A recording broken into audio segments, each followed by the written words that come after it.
truc. Je t'ai bien dit, t'as bien vu que les gendarmes sont derrière moi. Ils font tout pour me pourrir la vie.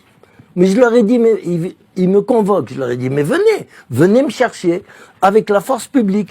Je dis, mais le jour où vous venez, moi je me coule les lèvres et je vous donnerai même pas ni mon nom ni mon adresse. Mais faites comme vous voulez. Parce que, voilà, quand on tape sur des sujets qui sont vraiment top secret, qui l'ont été jusqu'à présent, parce que l'affaire Epstein, elle va faire du bruit. D'autant plus que Epstein, il venait dans les années 80 à Paris. Tu as connu Epstein? De vue. Mais il était l'associé d'un autre, que je citerai aussi dans mon tu veux pas citer, hein, il y avait un hôtel 5 étoiles, je l'ai dit, à Paris, 5 étoiles aux Champs-Élysées, c'était le deuxième Epstein. Un juif ashkénaze, je donnerai le nom sur mon tome 4 ou alors sur Telegram. Donc cette affaire Epstein, elle va avoir des sursauts ici en France quand je vais sortir mon livre, parce qu'ils vont devoir interroger mais qu'est-ce que tu as vu, toi, de l'affaire Epstein? Est-ce que tu as vu des choses Est-ce que, par exemple, des clients que tu as eus ont été clients aussi de M. Epstein? Alors, certains. Il y en a un qui est en prison, commissaire du 8e arrondissement que j'ai envoyé en prison, et l'ancien patron du Quai des Orfèvres, M. Pomarède, que j'ai envoyé aussi 4 années en prison.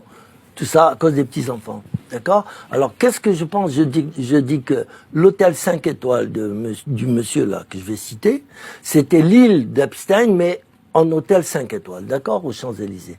Il se passait à peu près la même chose. Ils vendaient de l'adrénochrome aux Saoudiens, aux Qataris. Ils vendaient des enfants. Sur le haut de son hôtel, il y avait des petites chambres de bonne. Dans chaque chambre, il y avait un enfant et sa maman. Du Brésil. Il allait les chercher au Brésil. D'accord? Et les enfants, alors les Saoudiens venaient dire, ah, vous avez quoi aujourd'hui? Ah, le petit me plaît bien, voilà. Il est descendu dans sa chambre d'hôtel, et avec ma cocaïne, parce que moi je le fournissais en cocaïne, c'est ce qui m'a permis de connaître ce type-là, qui était encore, il avait un employé dont je citerai le nom bientôt aussi, qui est très très très connu en France. Et celui-là, il va m'enfler parce qu'ils m'ont violé. Le fils de ma femme, à 25, d'accord? Et en passant, mauvaise cerise sur le gâteau, ils ont refilé le sida à ma femme et au petit. Alors, dis-moi, cher Gérard. Aller dans l'île de Epstein, ça signifie faire des saloperies, comme on n'en peut plus. Vraiment de grandes saloperies.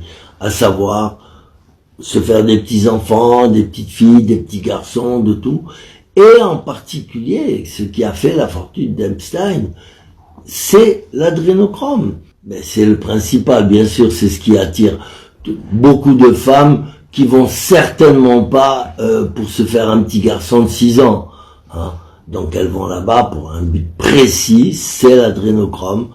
Faut pas croire que tous ces gens-là, comme Clinton, Hillary Clinton ou autres, sont tout à fait pédophiles. Bon, ils le sont probablement, ça j'ai pas été vérifié, mais je pense que bon, tous ces gens-là qui vont comme les grands acteurs américains, hein, et politiciens aussi évidemment, mais les grands acteurs quand même, quand on parle de George Clooney ou Bruce Willis, Will Smith, tous les plus grands acteurs d'Hollywood, ils ne vont pas là-bas que pour se faire des petits enfants.